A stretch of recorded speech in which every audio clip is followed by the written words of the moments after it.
আল্লাহর হাবিবকে শিখিয়ে দিচ্ছেন, আল্লাহর হাবিবকে বলে দিচ্ছেন, হাবিব আপনি বলে দেন আমি রিসালাতের দাওয়াত তোমাদেরকে দিয়েছি, এর বিনিময়ে আমি তোমাদের কাছে আর কিছুই চাই না, আমি চাই শুধু আমার আহলে বাইতের ভালোবাসা।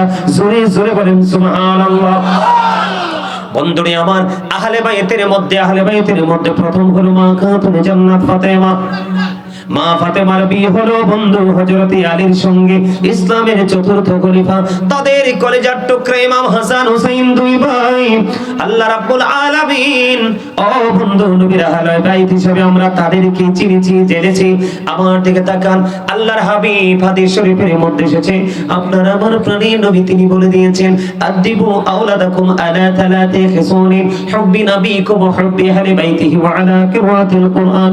আল্লাহর হাবিব বলে দিয়েছেন তোমরা তোমাদের সমস্যা সালাকবো।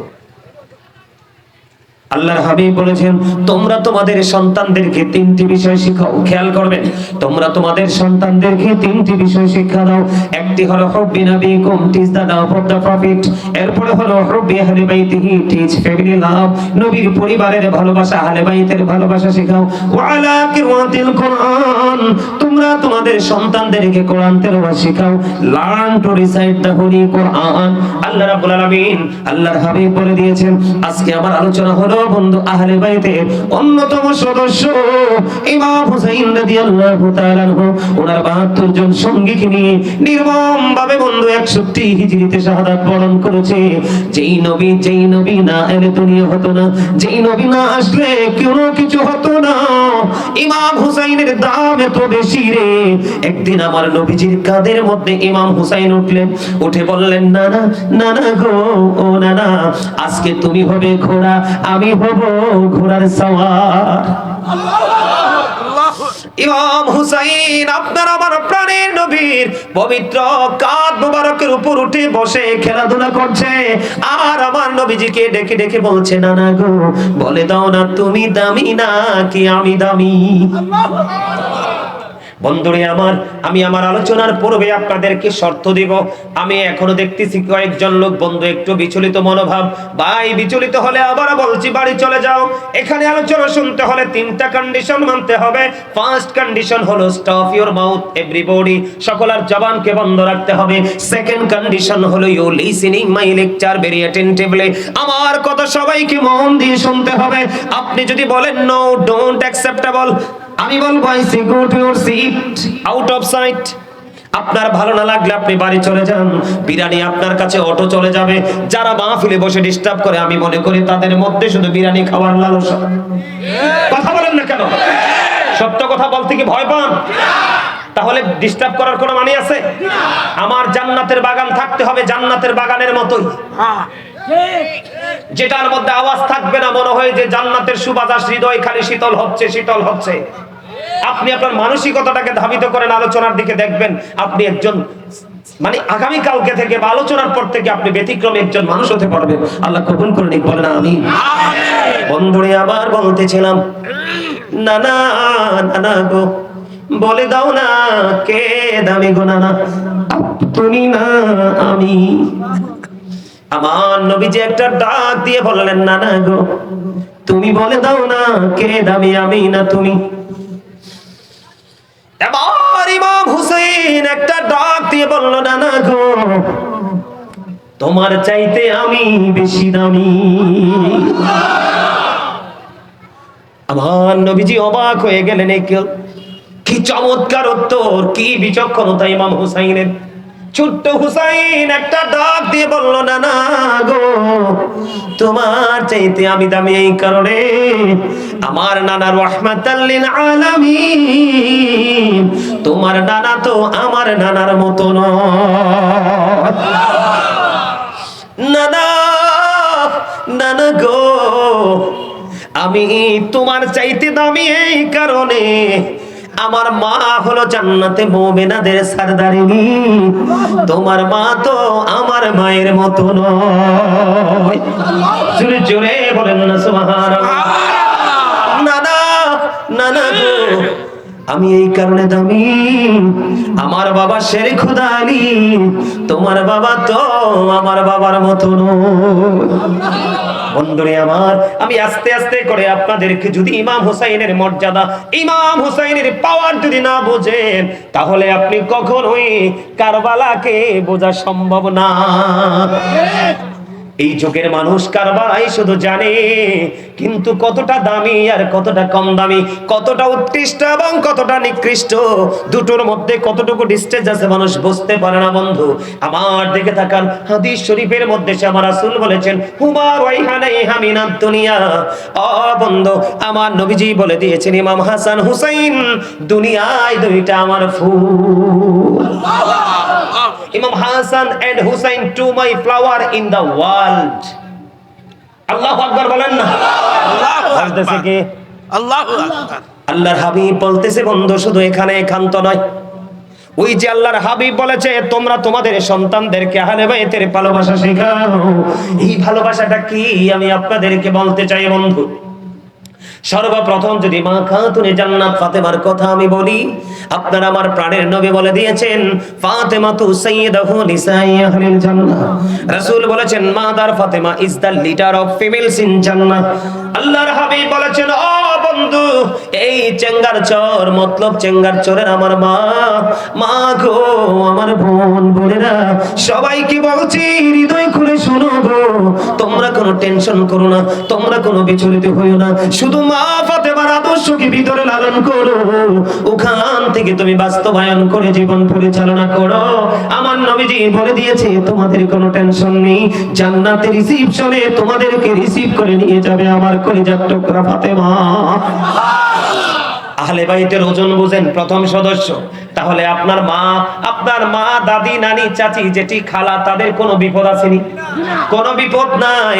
ও বন্ধু, এবার আমরা যারা আছি আমরা শিক্ষা অর্জন করব। আল্লাহর হাবিব জানিয়ে দিয়েছে, আনা মাদিনাতুল ইলমি ওয়াদিউন বাবুহা। আমার রাসূল বলে দিয়েছে, I am a city of education, the gate of that city is Ali. আমার নবীজি বলে দিয়েছেন, বন্ধু আমি হলাম শিক্ষার শহর, আর সেই শহরের দরজা হলো আমার আলী। জোরে জোরে বলুন না সুবহানাল্লাহ।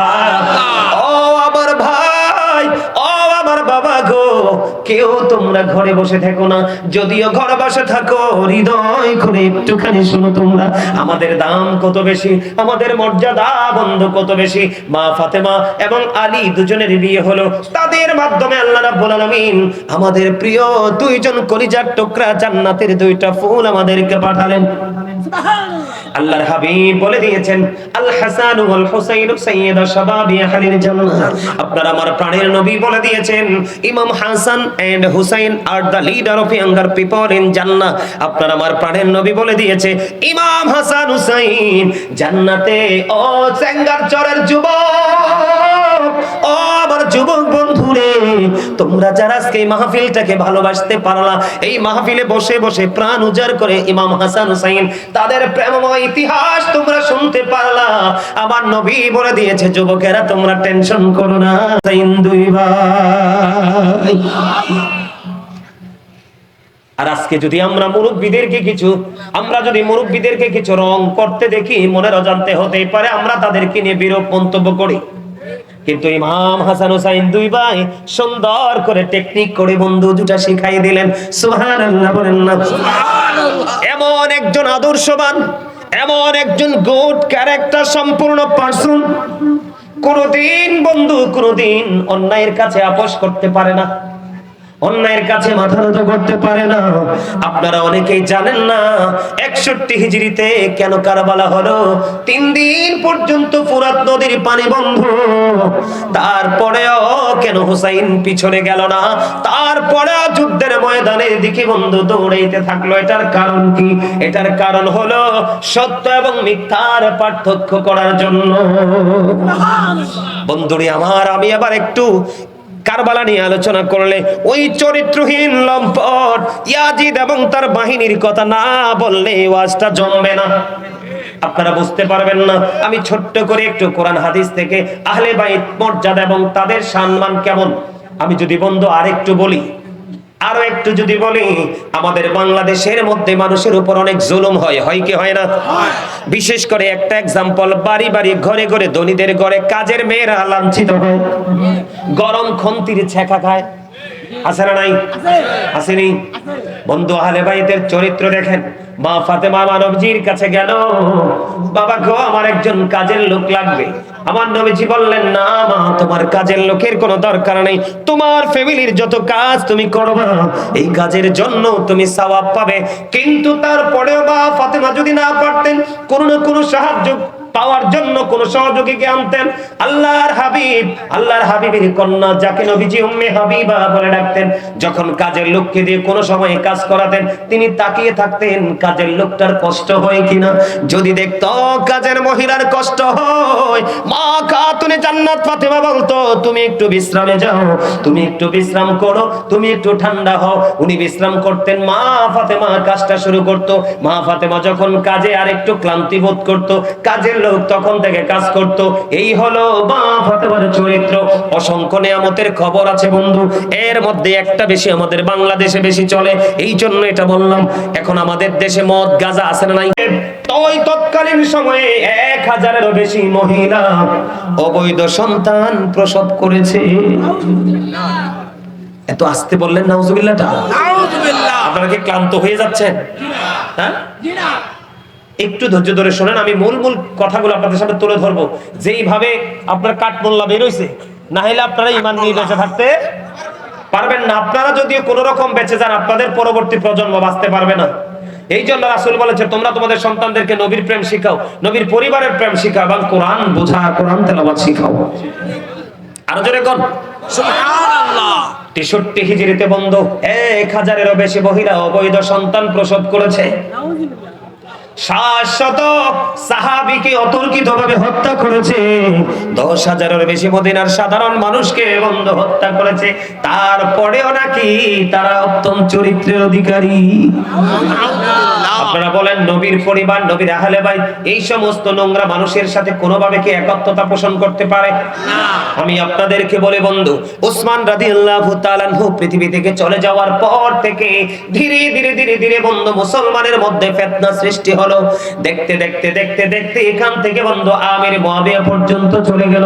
আমির মুয়াবিয়া পর্যন্ত যখন চলে গেল, তৎকালীন সময় আমির মুয়াবিয়া বা তাদের পরিবারের সাপোর্টাররা কিছু লোক বললেন, আপনি চলে যাবেন, আপনি চলে যাওয়ার পরে এই পৃথিবীতে ফিতনা ফাসাদ যেভাবে বেড়ে যাচ্ছে আরো বেশি বেড়তে থাকবে।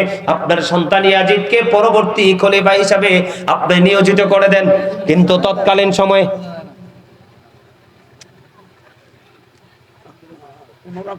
কি সাউন্ড বোঝা যায় না?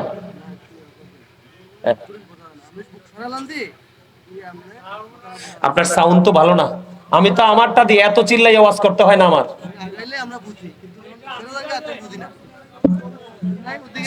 সাউন্ডটা আসলে বলো তো, সাউন্ডটাই একটা বিরক্তিকর সাউন্ড, সাউন্ডটা ভালো না। বন্ধুরে আমার দিকে তাকান। আমির মুয়াবিয়া পর্যন্ত চলে গেল। প্রস্তাব করা হলো আমির মুয়াবিয়ার পরে খলিফা হিসাবে ইয়াজিদকে নিযুক্ত করার জন্য। কিন্তু আহলে বাইতের প্রেমিক যারা উল্লেখিত কয়েকজন, তারা বলতেছে, না না, আপনার এই মন্তব্য, আপনার এই বক্তব্যকে আমরা গ্রহণ করব না।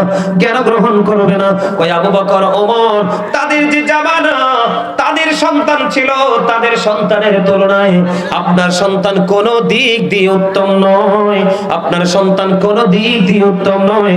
আর ইসলাম এমন কোনো ভাবে সাপোর্ট দেয় না যে আপনার সন্তানকে খলিফা বানাতে হবে। যোগ্য যিনি হবে, দক্ষ যিনি হবে, উনাকেই শুধু খলিফা হিসাবে আমরা মেনে নিব। তৎকালীন সময়ে বন্ধু, তৎকালীন সময়ে গভর্নর ছিলেন মারওয়ান ইবনে হাকাম। এই মারওয়ান ইবনে হাকাম গভর্নর থাকা অবস্থায় বন্ধু আমির মুয়াবিয়া পৃথিবী থেকে চলে গেল। পৃথিবী থেকে চলে যাওয়ার পরে, এদিকে তাকান, পৃথিবী থেকে চলে যাওয়ার পরে এই খবরটা তারা গোপন রাখতে চেয়েছিল। সিরিয়ার মধ্যে, ইরাকের মধ্যে, কুফার মধ্যে, বসরার মধ্যে, কিন্তু খবরটা আস্তে আস্তে করে বন্ধু ছড়িয়ে গেল। খবর তো আর লুকিয়ে রাখা সম্ভব হয় না। বন্ধুরে আমার, মারওয়ান ইবনে হাকামকে এখান থেকে আউট করে দিলেন। আউট করে দেওয়ার পরে ওয়ালিদ বিন উকবাকে বন্ধু তৎকালীন সময়ে গভর্নর হিসাবে তাকে নিয়োগ দেওয়া হলো। নিয়োগ দেওয়ার পরে বন্ধু ইয়াজিদের পক্ষ থেকে একটা চিঠি পাঠানো হলো। একটা চিঠি পাঠানো হলো। চিঠির মূল উদ্দেশ্যটা ছিল এরকম যে আমির মুয়াবিয়া পৃথিবী থেকে চলে গেছে, এই খবরটা কাউকে বলা যাবে না, জানানো যাবে না। এই খবরটা কি গোপন রেখে ইয়াজিদের পক্ষে যেন আহলে বাইতকে বন্ধু কি করা যায়, বায়াত করানো যায়। এবার ওয়ালিদ বিন উকবার মাধ্যমে ইমাম হুসাইনকে দাওয়াত দেওয়া হলো তাকে চাপ সৃষ্টি করার জন্য। হযরত ইমাম হুসাইন রাদিয়াল্লাহু তাআলা আনহু ছিলেন অত্যন্ত বিচক্ষণ। খেয়াল করবেন, এই সিস্টেম কিন্তু এখন আপনার আমার মাঝে সমাজের মধ্যে কিন্তু চালু হয়ে গেছে। আপনার কোনো কিছু যদি হাসিল করতে চায়, অর্জন করতে চায়, তার প্রক্সি বাহিনী দিয়ে মানুষকে অস্থিতিশীল করে রাখে। কথা বলেন না কেন? আছে না নাই? যেমন আপনি আমেরিকার দিকে তাকান, আমেরিকা কিন্তু ইসরায়েলকে দিয়ে মুসলমান মারছে, আর আমাদের বাংলাদেশের কিছু দামরা মুসলমান আছে কয় আমেরিকা নাকি আমরা বন্ধু। আছে না দামরা? কয় আমেরিকা নাকি আমাদের বন্ধু। আল্লাহ কোরআনে বলেছে বেঈমান কাফের কখনো ইমানদারের বন্ধু হতে পারে না। খেয়াল করবেন, এই জন্য আমি ইমাম হুসাইনের চরিত্র, ইয়াজিদের চরিত্রটা সংক্ষিপ্ত আকারে তুলে ধরলাম। বন্ধুরে আমার, ওয়ালিদ বিন উকবার যখন চিঠি আসলো, ইমাম হুসাইনকে ডাকলেন। তিনি ছিলেন অত্যন্ত বিচক্ষণ। ইমাম হুসাইনকে ডেকে ডেকে নিয়ে আসলেন। আসার পরে উনি ওনার সঙ্গীদেরকে নিয়ে ওনাদের সাথে দেখা করার জন্য আসলেন। আসার পরে বন্ধু এখানে যখন দেখা হলো, দেখা হওয়ার পরে বললেন ইয়াজিদের উপর বায়াত গ্রহণ করার জন্য নাকি চাপ সৃষ্টি করা হলো। এবার ইমাম হুসাইন একটা ডাক দিয়ে বললেন, আমি চুপি চুপি একা একা বায়াত গ্রহণ করব না। আমি যদি বায়াত গ্রহণ করতে হয় তাহলে আমি ওপেনলি খোলা মাঠে আমি কি করব, আমি এখান থেকে কি করব, বের হয়ে যাব। বায়াত যদি করতে হয় আমি খোলা মাঠে ওপেনলি করব। বন্ধু এই কথা বলার পরে মারওয়ান ইবনে হাকাম ছিলেন আহলে বাইত বিদ্বেষী, অত্যন্ত দুষ্ট, অত্যন্ত নষ্টমনা মানুষ। এবার ওয়ালিদ বিন উকবাকে বললেন, সে যদি বায়াত গ্রহণ করতে রাজি না হয় তাকে এক্ষুনি পৃথিবী থেকে বিদায় করে দেন। ওয়ালিদ বিন উকবা আহলে বাইতের প্রতি প্রেমিক ছিলেন, যদিও ইয়াজিদ বাহিনী কর্তৃক বন্ধু গভর্নর ছিলেন তৎকালীন সময়ে। এবার তিনি কি করলেন, না না, আমার হাতে যদি গোটা পৃথিবীর সব কিছু যদি আমার হাতে তুলে দেওয়া হয়, আমি কখনোই আহলে বাইতকে, নবীর কলিজার টুকরাকে হত্যা করতে পারবো না, শহীদ করতে পারবো না। কারণ যার হাতে নবীর কলিজার টুকরা শহীদ হয়ে যাবে, কাল হাসরের দিন আল্লাহ রাব্বুল আলামিন তাকে কোনোভাবেই ক্ষমা করবে না। এদিক দিয়ে ইমাম হুসাইন রাদিয়াল্লাহু তাআলা আনহু বললেন, কার এত বড় বুকের পাটা, কে আছে এত বড় সাহস, কার আছে আমি হুসাইনকে আঘাত করার মতো? বলে বন্ধু বীরের মতো ওয়ালিদ বিন উকবা এবং মারওয়ান ইবনে হাকাম তাদের দল থেকে বন্ধু বের হয়ে গেলেন, এখান থেকে চলে গেলেন।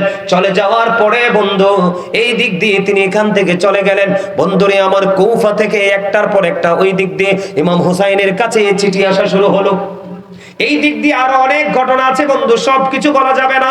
আমি শুধু ইয়াজিদ এবং ইয়াজিদ বাহিনীর চরিত্রটা তুলে ধরতেছি, কারণ আহলে বাইত ছিল সত্যিকারের ন্যায়ের পক্ষে, কোরআন সুন্নাহর পক্ষে, রাসূলের আদর্শের পক্ষে। আর ইয়াজিদ ছিল যদিও মুসলমান, মুনাফিক মার্কা মুসলমান বন্ধু, সে তার মধ্যে ধারণ করেছে, লালন করেছে ইহুদিদের সংস্কৃতি। জোরে জোরে বলেন নাউজুবিল্লাহ। এদিক দিয়ে ইমাম হুসাইন বের হয়ে গেল। কুফা থেকে চিঠি আসতে লাগলো, কমপক্ষে 150 চিঠি আসলো। এদিক দিয়ে চিঠি আসার কারণ হলো কি জানেননি? চিঠি আসার কারণ হলো আমির মুয়াবিয়া পৃথিবী থেকে চলে গেছে, এই খবরটা প্রকাশিত হয়ে গেছে। প্রকাশিত হওয়ার পরে মানুষগুলো এবার ইয়াজিদের হাতে বায়াত গ্রহণ করবে না। তার যে দল, তার যে চিন্তা, তার মতানৈক্য, এটার মধ্যে তারা একাত্মতা পোষণ করবে না, তারা আহলে বাইতের হাতে বায়াত গ্রহণ করবে। বন্ধুরে আমার, দেখতে দেখতে দেখতে দেখতে দেখতে দেখতে বন্ধু কুফা থেকে আস্তে আস্তে 150 চিঠি আসলো। চিঠি আসার পরে ইমাম হুসাইন কুফা যাওয়ার জন্য বন্ধু আগ্রহ পোষণ করলো, কিন্তু আগ্রহ পোষণ করার পরে তিনি কুফার অবস্থাটা পর্যবেক্ষণ করার জন্য তিনি পাঠিয়ে দিলেন মুসলিম বিন আকিলকে। জোরে জোরে কন্যা আল্লাহু আকবার। বন্ধুরে আমার, ওনার অত্যন্ত ঘনিষ্ঠ প্রিয়জন তিনি মুসলিম বিন আকিলকে পাঠাই দিলেন। পাঠাই দেওয়ার পরে কিতাব প্রমাণ করেছে মুসলিম বিন আকিল কুফায় যাওয়ার পরে কয়েকদিনের মধ্যে হুসাইনের পক্ষে কমপক্ষে 18,000 মানুষকে হুসাইনের পক্ষে, নবীর পক্ষে বায়াত করিয়ে ফেলেছে। বন্ধুরে আমার, ওই দিক দিয়ে ইয়াজিদের কাছে খবর তো পৌঁছে গেছে যে ইমাম হুসাইনের পক্ষ থেকে কুফার মধ্যে বন্ধু একজন গিয়েছে যার নাম হলো মুসলিম বিন আকিল। উনি চলে গেলেন বায়াত গ্রহণ করতে করাইতে শুরু করলেন। করতে করতে এর মধ্যে বন্ধু এই মুসলিম বিন আকিলকে হত্যা করার জন্য, মুসলিম বিন আকিলকে ঘায়েল করার জন্য ইয়াজিদ বাহিনী প্রণোদনা দেওয়া শুরু করে দিল। বন্ধুরে আমার, তাড়াতাড়ি করে বলতেছি, অনেক সময় হয়ে গেছে। মুসলিম বিন আকিলকে হত্যা করার জন্য, মুসলিম বিন আকিলকে ধরার জন্য ইয়াজিদের পক্ষ থেকে বন্ধু একজন দূত নিয়োজিত করা হলো। ওই পক্ষ থেকে বন্ধু মাত্র 3000 দিরহাম, কত হাজার? 3000 দিরহাম দেওয়া হলো মুসলিম বিন উজ্জার কাছে। ওর কাছে যখন 3000 দিরহাম দেওয়া হলো, ইয়াজিদ বাহিনীর কথা হবে মধুর চেয়ে মিষ্টি, চরিত্র হবে ফেরাউনের মতো, আত্মাটা হবে বাঘের চাইতে হিংস্র। আপনারা বললে অবাক হয়ে যাবেন। মাত্র 3000 দিরহাম মুসলিম বিন আকিলকে খুঁজে বার করার জন্য তারা খবর পাইলেন একজন লোকের, যে মুসলিম বিন আকিলের সন্ধান ওই লোকটা জানে। জানার পরে বন্ধু ইয়াজিদ বাহিনী কি করলেন, ওই মুসলিম বিন উজ্জার মাধ্যমে ওখানে গেলেন। যাওয়ার পরে বললেন, আমি ইমাম হুসাইনের কাছে বায়াত গ্রহণ করতে চাই, আমি আহলে বাইত প্রেমিক, তার জন্য আমি পাগল পাড়া, আমি তার জন্য দিওয়ানা। এই কথা বলার পরে আমি তার জন্য কিছু হাদিয়া নিয়ে এসেছি, মাত্র 3000 দিরহাম। জোরে জোরে কন্যা নাউজুবিল্লাহ। মূলত কিন্তু আহলে বাইত প্রেমিক না, নবীর প্রেমিক না, হুসাইন প্রেমিক না। ও বন্ধু, তার তথ্য সংগ্রহ করার জন্য চলে গেল। এই দিক দিয়ে ইমাম হুসাইনের পক্ষ থেকে যখন মুসলিম বিন আকিল বায়াত গ্রহণ করতেছে, একদিক দিয়ে ইমাম হুসাইনের পক্ষের লোক উনাকে হত্যা করার জন্য ইয়াজিদ বাহিনী উঠে পড়ে লেগেছে। তৎকালীন সময় তখনকার নেতা ছিলেন ইবনে জিয়াদ। ইবনে জিয়াদের নেতৃত্বে তাকে হত্যা করার পায়ে তারা চলতেছে। আর এই দিক দিয়ে মুসলিম বিন আকিল যখন 18,000 মানুষকে যখন বন্ধু ইমাম হুসাইনের পক্ষে কি করলেন, বায়াত করিয়ে ফেললেন। এবার তিনি চিঠি পাঠিয়ে দিলেন ইমাম হুসাইনের কাছে যে কুফার অবস্থা আপনার অনুকূলে, আপনি চলে আসেন। এই দিক দিয়ে ইমাম হুসাইনের কাছে চিঠি চলে গেল। ইমাম হুসাইন আসার জন্য প্রস্তুতি নিল। অন্যদিকে কুফার অবস্থা ধীরে ধীরে বন্ধু প্রতিকূলতার দিকে চলে যায়। তার কারণ হলো যে ইয়াজিদ বাহিনী তাকে হত্যার জন্য পাগল পাড়া হয়ে গেল। এই দিক দিয়ে কুফার দিকে ইমাম হুসাইন রওনা হয়েছে, এই দিক দিয়ে মুসলিম বিন আকিলকে হত্যা করার জন্য পায়ে তারা শুরু করলো। করতে করতে মুসলিম বিন আকিল কয়েক জায়গায় স্থান পরিবর্তন করেছে। তারপরেও ইয়াজিদ বাহিনী, ইবনে জিয়াদের সেনাবাহিনী ইয়াজিদের পক্ষ থেকে তাকে ধরে ফেললেন। ধরে ফেলার পরে বন্ধু এখান থেকে ইবনে জিয়াদের বাড়ি নিয়ে গেলেন। বাড়ি নিয়ে যাওয়ার পরে ইবনে জিয়াদের ছাদের উপর থেকে মুসলিম বিন আকিলকে দেহ এক জায়গায়, মাথা এক জায়গায় হত্যা করে তাকে নিচে ফেলে দিয়েছে। জোরে জোরে কন্যা নাউজুবিল্লাহ। ওই দিক দিয়ে ইমাম হুসাইন কুফার একবারে পাদদেশে চলে এসেছে বন্ধু। ইমাম হুসাইনের কাছে খবর যদিও চলে গেছে, কিন্তু ইমাম হুসাইন আর পিছু হটবে না। তার কারণ হলো, আমি পিছু হটবো না এই কারণে, আমি আমার নানার আদর্শ, আমার নানার মধ্যে ছিল আল্লাহর যত বিধান, যত আইন, সবগুলো এখান থেকে হৃদয় ধারণ করেছি। সত্য মিথ্যার পার্থক্য হতে হবে, ন্যায় অন্যায়ের মধ্যে পার্থক্য হতে হবে। জীবন চলে যাব, শাহাদাত বরণ করব, তারপরেও নোংরা ইয়াজিদ বাহিনীর কাছে মাথা নত করব না। জোরে জোরে কন্যা সুবহানাল্লাহ। এখন ইয়াজিদ বাহিনী দ্বারা লাঞ্ছিত আমাদের নবীর প্রেমিকরা, আহলে সুন্নাত ওয়াল জামাতের লোকেরা হয় কি হয় না? আর জোরে বলেন। আমার দিকে তাকান, আমি হৃদয় খুলে বলছি। এবার ইমাম হুসাইন ধীরে ধীরে ধীরে ধীরে বন্ধু কুফায় চলে গেল ইমাম হুসাইনকে শহীদ করার জন্য। ইয়াজিদের পক্ষ থেকে সবচেয়ে বেশি শক্তিশালী যিনি ছিল, ওনার নাম হলো বন্ধু হুর বিন ইয়াজিদ। উনি কি করলেন, তাদেরকে কুফা পর্যন্ত হত্যা করার জন্য নিয়ে গেলেন। এবার হুর একটা ডাক দিয়ে বললেন, আমার দিকে তাকান, নবীর আহলে বাইতের ভালোবাসা মানুষকে মৃত্যুর দুয়ার থেকে, আগুন থেকে কেমনে বাঁচায়। যে হুর ইমাম হুসাইনকে পাহারা দিয়ে কুফায় নিয়ে আসলো। কুফায় নিয়ে আসার পরে তার হৃদয়ের মধ্যে আহলে বাইতের প্রেম জন্ম হলো, নবীর ভালোবাসা জন্ম হলো। এবার তিনি ডাক দিয়ে বললেন, ঘোড়া থেকে তিনি নেমে পড়লেন। ঘোড়া থেকে নামার পরে তিনি প্রশ্ন করলেন, হে আলী মুকাম, ও রাসূলের কলিজার টুকরা ইমাম হুসাইন, আমি আপনাকে একটা কথা বলতে চাই। আমি তো আপনাকে কুফা পর্যন্ত নিয়ে এসেছি, শত্রুদের কবলে, একেবারে শত্রুদের আস্তানায় আমি আপনাকে নিয়ে এসেছি। আমি যদি এখন তওবা করি, আল্লাহ আমাকে ক্ষমা করবে কিনা? জুড়ে জুড়ে বলেন না সুবহানাল্লাহ। তার নাম হলো বন্ধুর। এবার ইমাম হুসাইন একটা ডাক দিয়ে বললেন, সত্যি যদি তুমি হৃদয় থেকে তওবা করো, সত্যি যদি তুমি ভালোবেসে তওবা করো, তাহলে আল্লাহ রাব্বুল আলামিন তোমাকে ক্ষমা করে দিবে। চলো কন্যা সুবহানাল্লাহ। এবার ইমাম হুসাইন বললেন, তুমি ঘোড়া থেকে নামো, তুমি ঘোড়া থেকে নেমে আসো। এবার হুর বললেন, না না, আমি ঘোড়া থেকে নামবো না, আমি আপনার দলের হয়ে সর্বপ্রথম আপনার জন্য সীসা ডালা দেয়াল হয়ে যাব। আমার লাশ যদি পড়ে, আমার শহীদি লাশ যদি পড়ে, আমার জীবিত অবস্থায় আমি নামবো না, আমি শহীদ হয়ে আপনার কদমে আসবো। সবচেয়ে বেশি শক্তিশালী, সবচেয়ে বেশি পাওয়ারফুল, যার ক্ষমতার কাছে বন্ধু সহজে কেউ দাঁড়িয়ে থাকতে পারে না। এখান থেকে বন্ধু চলে এলো আস্তে আস্তে আস্তে আস্তে করে কারবালার দিন। এদিক দিয়ে কিন্তু তাদের জন্য পানি বন্ধ। কি বন্ধ? ফুরাত নদীর পানি বন্ধ। তাদের জন্য কোনো পানির ব্যবস্থা নাই বন্ধু। মুনাফিক কেমন আপনি চিন্তা করেন, ইয়াজিদ বাহিনী কেমন চিন্তা করেন, যারা ইমাম হুসাইন এবং ওনার সঙ্গীদেরকে হত্যা করেছে, ওরা কিন্তু ইমাম হুসাইনের পিছনে নামাজও পড়েছে। নাউজুবিল্লাহ বলেন না। এবং যখন পানি চেয়েছিল কুফায় ঢোকার পরে, ইমাম হুসাইনের সঙ্গীদের থেকে তাদেরকে পানিও খাওয়াইছিল। একটু পরে যারা হত্যা করবে, দেখছেন নি মানবতা, প্রেম, ভালোবাসা, ওনারা জানে তারা হত্যা শহীদ হয়ে যাবে, তারপরেও বন্ধু একটা সেকেন্ড দেরি করেনি। জোরে জোরে বলুন আল্লাহু আকবার। আরবের প্রথা হলো বন্ধু, সর্বপ্রথম একক যুদ্ধ শুরু হবে। কি যুদ্ধ? একক যুদ্ধ শুরু হবে বন্ধু। আস্তে আস্তে আস্তে আস্তে করে বন্ধু কুফা পর্যন্ত চলে গেল। কারবালার সময় সঙ্গের সন্নিকটে হয়ে গেল।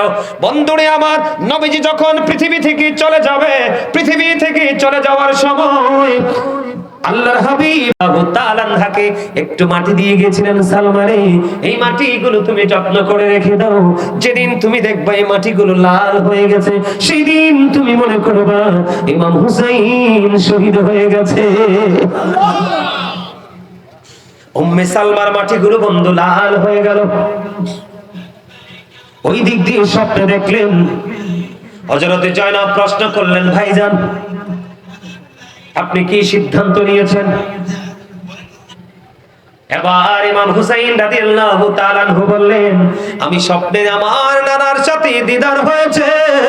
আমার নানা আমাকে বলেছে অল্প কিছু সময়ের মধ্যে আমার নানার সাথে আমার দেখা হয়ে যাবে।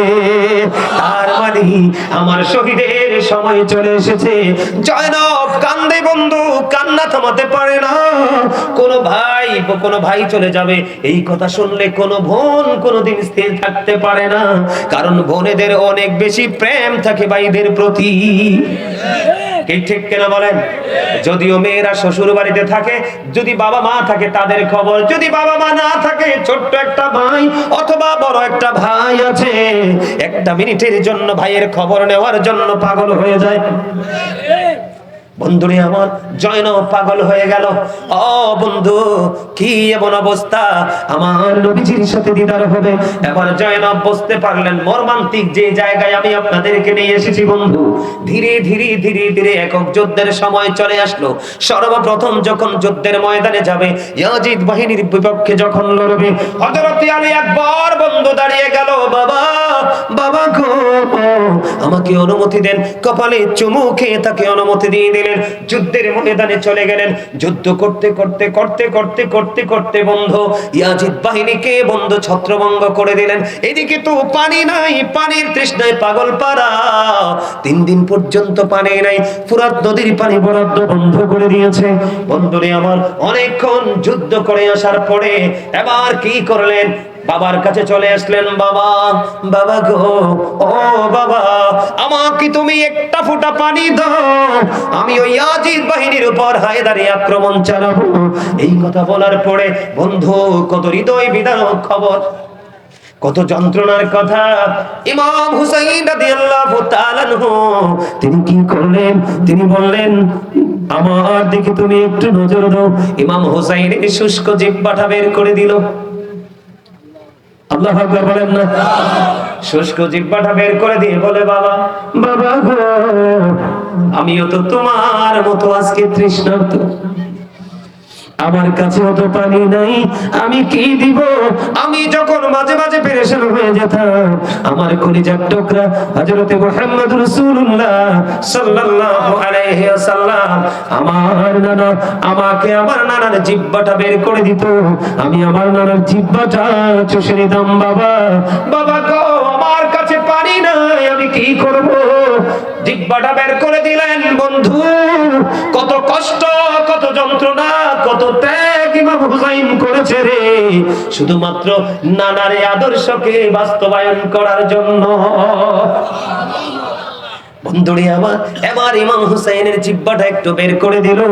ইমাম হযরতে আলী আকবর ইমাম হুসাইনের শুষ্ক জিহ্বাটা বন্ধু চুষলো। চষে আবার কি করলেন? যুদ্ধের ময়দানে চলে গেলেন। যুদ্ধ শুরু করলো, আবার পুনরায় যুদ্ধ শুরু করলো। যুদ্ধ করতে করতে করতে করতে হঠাৎ করে ইমাম হুসাইন একটা আওয়াজ পেলেন, বাবা, বাবা গো, আমাকে সাহায্য করো। এবার বন্ধু ইমাম আলী আকবরের বুকের মধ্যে তীর বিদ্ধ হলো, রক্তের বন্যা বয়ে গেল। ইমাম হুসাইন দৌড়ে চলে গেল। যাওয়ার পরে দেখলেন আদরের টুকরা, কলিজার টুকরা ওই কারবালার ময়দানে শাহাদাত বরণ করেছে। ইন্না লিল্লাহি ওয়া ইন্না ইলাইহি রাজিউন। যখন তিনি শহীদ হয়ে গেলেন, বন্ধু, ইমাম আলী আকবর শহীদ হওয়ার আগ মুহূর্তে ইমাম হুসাইনের একটা চুলদারিও পাকা ছিল না। যখন আলী আকবরের এই পবিত্র দেহটা যখন ওনার কাঁধের মধ্যে উঠাইয়া তাবুর দিকে যখন রওনা হলো, ইমাম হুসাইনের সবগুলো চুলদারি পাইকা সাদা হয়ে যায়। জুরি জুরি আল্লাহু আকবার। বন্ধুরে আমার, বন্ধু, এখান থেকে ওনার এই পবিত্র দেহটা তাবুর সামনে নিয়ে গেল। তাবুর সামনে নিয়ে যাওয়ার পরে এবার আহলে বাইতের দ্বিতীয় সদস্য যুদ্ধের জন্য প্রস্তুতি নিয়েছে। তিনি হলেন হযরতে হাসান রাদিয়াল্লাহু তাআলা আনহুর কলিজার টুকরা হযরতে কাসিম রাদিয়াল্লাহু তাআলা আনহু। আল্লাহু আকবার বলেন না। আল্লাহু আকবার। এবার চাচাকে একটা ডাক দিলেন, আমার রাসূলের কলিজার টুকরা ইমাম হুসাইনকে একটা ডাক দিয়ে বললেন, চাচা, চাচা গো, আমাকে একটু অনুমতি দাও, আমি যুদ্ধের ময়দানে যাব। বন্ধু, অনেক কথা হলো দুজনের মধ্যে, এবার অনুমতি দিয়ে দিলেন, যুদ্ধের ময়দানে গেলেন। যুদ্ধ করতে করতে করতে করতে বন্ধু শাহাদাত বরণ করলেন।